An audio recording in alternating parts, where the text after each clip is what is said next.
वो हमारा प्रतिनिधित्व करता है, वो हमारी बात कहता है, और वही वो सूत्र देता है जिससे कि हमारे अंदर एक साहस पैदा हो कि अंततः भले देर हो जाए सवेर हो जाए, लेकिन मेहनत से ही सारे लोग डरते हैं, और जो मेहनत करता है उसी की सबसे ज्यादा स्थिति भी खराब है। तो एक तो ये दो चीज मैं आपके सामने बताना चाहती थी कि एक तो कबीर की मेहनत, और दूसरा कबीर को किस तरह से एक दूसरे वर्ग की तरफ खींच करके, क्योंकि डरते थे लोग कबीर से। और एक और बात जो कहना चाहती हूँ वो ये है कि कबीर ने अपने दोहों में कुछ ऐसी चीजें भी लिखी हैं जिसमें वो जीवन का दर्शन बताते हैं। अब जीवन का दर्शन ये होता है कि आखिर जीवन जीने की कला क्या है। ये बड़े लोग हमें किताबों में सिखाते हैं कि जीवन ऐसे जी लीजिए, इस समय ये कीजिए, उस समय ये कीजिए। क्या मेहनत कश इतनी उसके पास फुर्सत होती है कि वो सारा काम ऐसे कर सके? ये बड़े बड़े लोगों का खेल है कि जीवन की कला कैसी हो। मेहनत कशों का जीवन जो होता है वो उसका काम ही होता है। तो कबीर साथियों, बस ये मैं कहना चाहती हूँ कि कबीर हमारे समय का और अपने समय का भी और आज का भी एक ऐसा हमारा पूर्वज, हमारा बुनकर साथी है। मैं तो साथी कहूंगी जो हमसे डायलॉग भी करता है। अभी आप उस तरह के दोहों से शायद न गुजरे हों, क्योंकि मैंने कहा कि कबीर के बहुत से जरूरी दोहे जो जनता के लिए थे उसे हटा दिया गया, काट काट करके एजुकेशन पॉलिसीज में भी हटा दिया गया। अभी देखिए नई एजुकेशन शिक्षा नीति आ रही है, उसमें से भी हटा दिया जाए। तो जब हम पढ़ेंगे ही नहीं तो हमें कैसे पता चलेगा कि हमारा इतिहास क्या है, और बिना इतिहास के हम अपने वर्तमान से कैसे लड़ेंगे।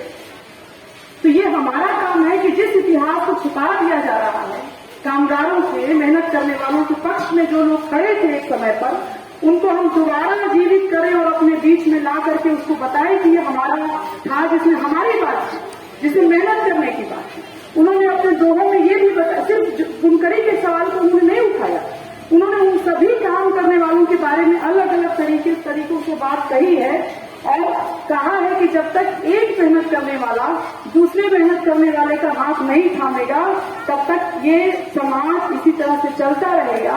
और ये भी कहते थे कि मेहनत करने वाला कभी भी ऐसा कर ही नहीं सकता है, और हमेशा उन्होंने ये बात अपने दोहों में जाहिर की। अभी मेरे पास वो दोहे में, चूंकि अभी आप उसको सुन, क्योंकि अभी समय भी बहुत कम है, बहुत से ऐसे दोहे हैं जिनको मैं यहाँ पे कोट कर सकती थी, लेकिन मैंने सिर्फ कबीर की वो पोजीशन आपको बताई जो कागज की लेखी के माध्यम से आंखें की देखी और अनुभव। एक और शब्द वो कहते हैं, अनभय साचा। अनभय मतलब दोष अर्थ हुए, अनभय का मतलब अनुभव, और दूसरा अर्थ हुआ अनभय, जिसमें कोई भय न हो, डर न हो। साचा मतलब सच, अनुभव का सच या बिना डरे हुए जो सच होता है वही सच होता है। तो कबीर ने बार बार इन शब्दों पर बल दिया, और उन्होंने कहा कि हमारा प्रतिरोध दो तरह का है, एक तो श्रम के लिए, और दूसरा जो ज्ञान है ना, ज्ञान पर बहुत ज्यादा लिखा कबीर ने।